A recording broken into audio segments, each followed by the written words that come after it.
All right, good morning or afternoon or whatever. All right, so the first thing I want to go over is I had a question today and I thought that uh-oh, that everybody knew. Uh-oh, something's going on with my computer. Sorry about that. Apple's always trying to sell something. Okay. Somebody asked me what do they do if they miss a class and they weren't there for the notes. So most of you guys know this already, but I just want to go over it. All you got to do is go to this home page and scroll down and go to class videos. So, in the class videos, I record every class that we do. And then you just go to like this month or whatever lesson that you miss. So, say like later on, we're going to go over, actually, we're going to be doing types of characters. So say you forgot like what a flat and a round character are. You can literally go back to when I taught you guys about flat and round characters, which should be somewhere. Here it is in characterization, direct and indirect characterization. You can actually go back to types of characters and watch those lessons if you need to. Um, just, fast forward to the point where you need to. But I'm also doing it now. So those are all of our old lessons from first semester. And then somebody was asking me about how do I do the Odyssey background if I wasn't in class? Well, it's literally right here. So you can click on this to see what we did for that interactive notebook page and then just fast forward to where you need it to be. But I do post them every single day. The only times I don't is if we don't do like a full on lesson or it's like a quiz day. So you could see like when we had a quiz day last week, there's no video for that because there wasn't a lesson. Um, but please know that this is here for you guys. And I actually also put in like what's going on in school. So if like there's no school, I'll put it in there. Or like here's winter break. When we have spring break, I'll put it in there as well. Um, and then I'll put like when things are due to sometimes. So, but the most important thing is that you guys know that these videos are in here. You can always come back and rewatch it if you miss something. But let's go ahead and get started on today's stuff. So we're going to click on modules. And then don't forget, yesterday I told you guys that I put the Odyssey text up here as well as the project instructions. Um, all right, so hopefully yesterday you got your parent permission to watch the Odyssey clip. If you didn't, please, please, please get that done today. All right, so Tuesday we have a grammar mini lesson today on noun clauses. And then you guys are going to be reading only 561 to 565 just through the Lotus Eaters. And then you've got questions on what you're reading today. And the reason that's so short is because tomorrow it's a little longer. So you see, there's nothing other than reading the Cyclops. So I'm going to show you a couple things today. The first thing we're going to do is go over the grammar mini lesson. I'm going to try to include one of these once a week, depending on what we're doing. And I may stick a couple of questions on noun clauses in your weekly quiz this week. So let's go ahead and watch this video about noun clauses with question words.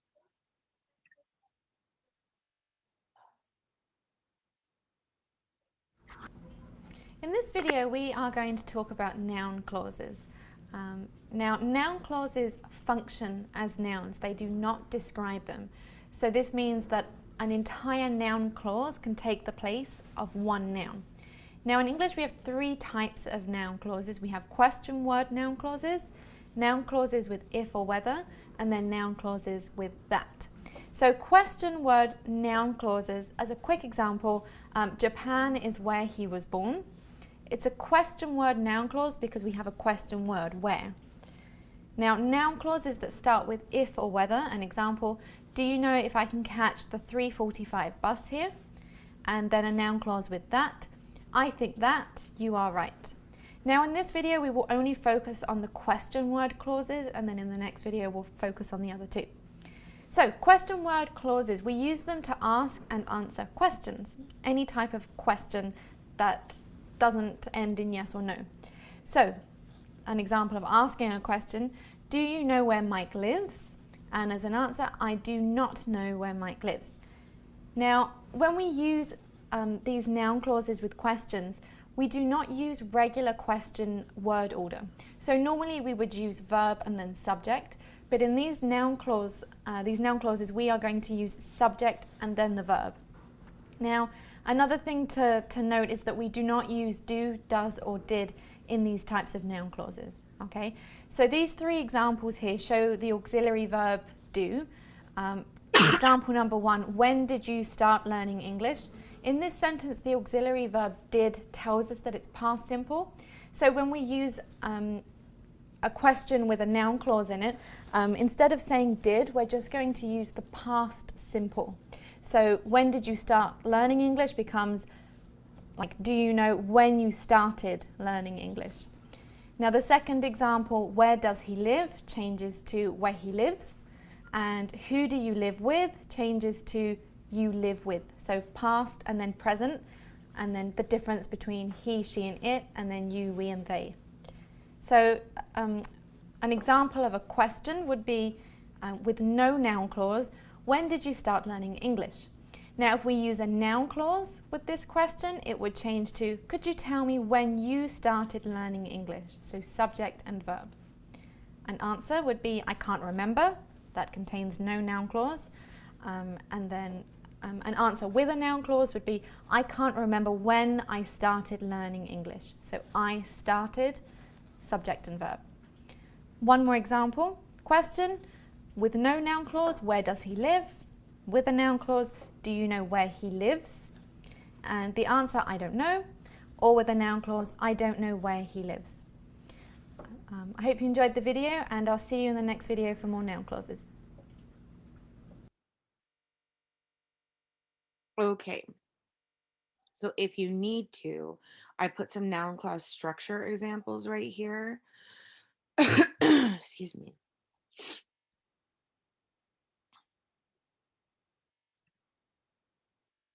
And then I want you guys to do these practice exercises right here. And you can just take a screenshot and submit it when you're done to get the points. Excuse me.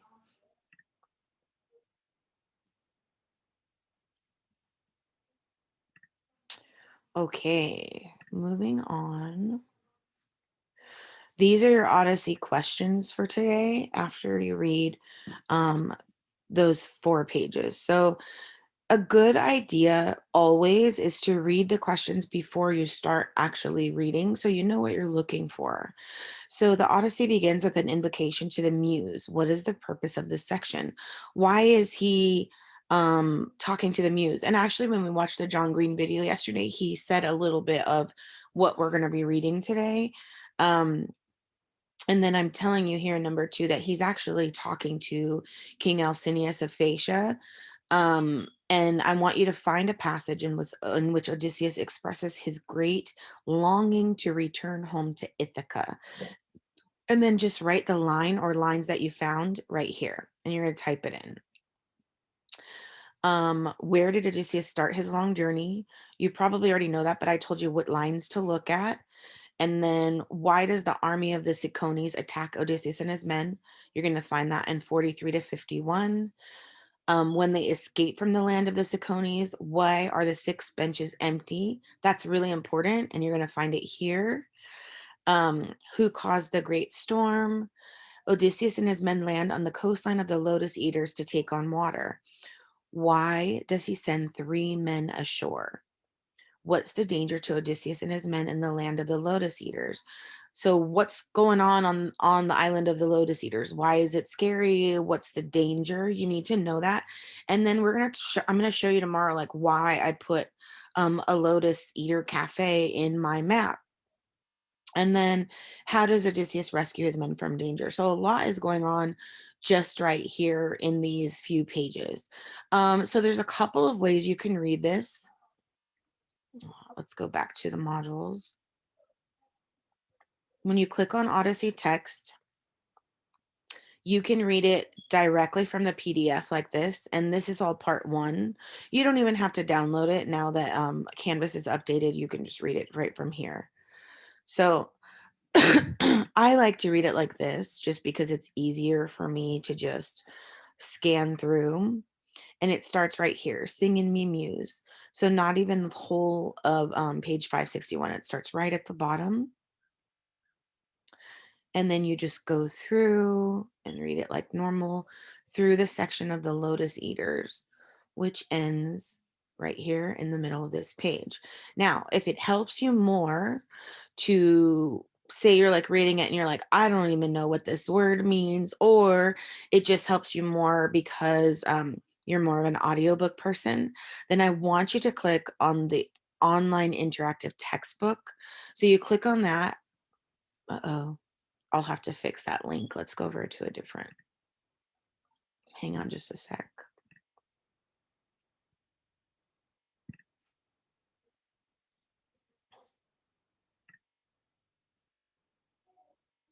Sorry, it looks like something's going on. All right.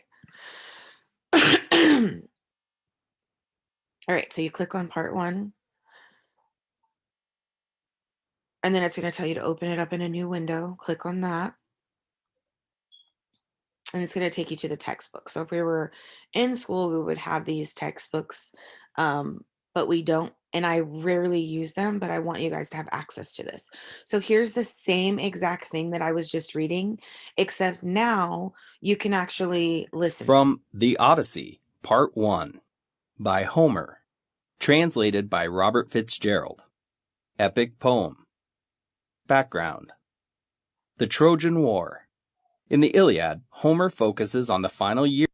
So you see, we've already talked about the background. So if you want, you can actually fast forward it a little bit until it gets to Singing Me Muse. But then, like, if you're going through and you don't know what plundered is, you can click on that. Um, there's a lot more tools in here, and you can slow it down and you can speed it up, whatever you want. But see right here, if you don't know who Lord Helios is, you can click right here and it'll tell you who he is, the sun god. So there's a lot more tools in here, the same as Zeus. Zeus is the king of the gods. And then just scrolling down, like you're like, I am Laertes' son, Odysseus. What does that mean? So how do you pronounce Laertes? Laertes. And basically Odysseus is saying, Laertes is my dad. Men hold me formidable for guile and peace and more. Maybe you don't know what guile is, so you click on that. So again, it's the same thing that I've been showing you and teaching you, and the same thing that John Green told us yesterday, that Odysseus is known for his craftiness and his cunning, basically for like his sneakiness. Um, anyways, you do not have to read it like this, but if it helps you, please do so, okay? So again, you just click here to hear the audiobook, and you can change the speed, you can change the volume here, but it will read every single thing to you. And you don't have to use the audiobook. You could just come in here. I don't like it because I can't see the whole page, so I don't know exactly where to stop. So if you choose to go this way, make sure you just stop after the end of the Lotus Eaters, because it doesn't show pages the same like the PDF does. All right, let's go back into the module.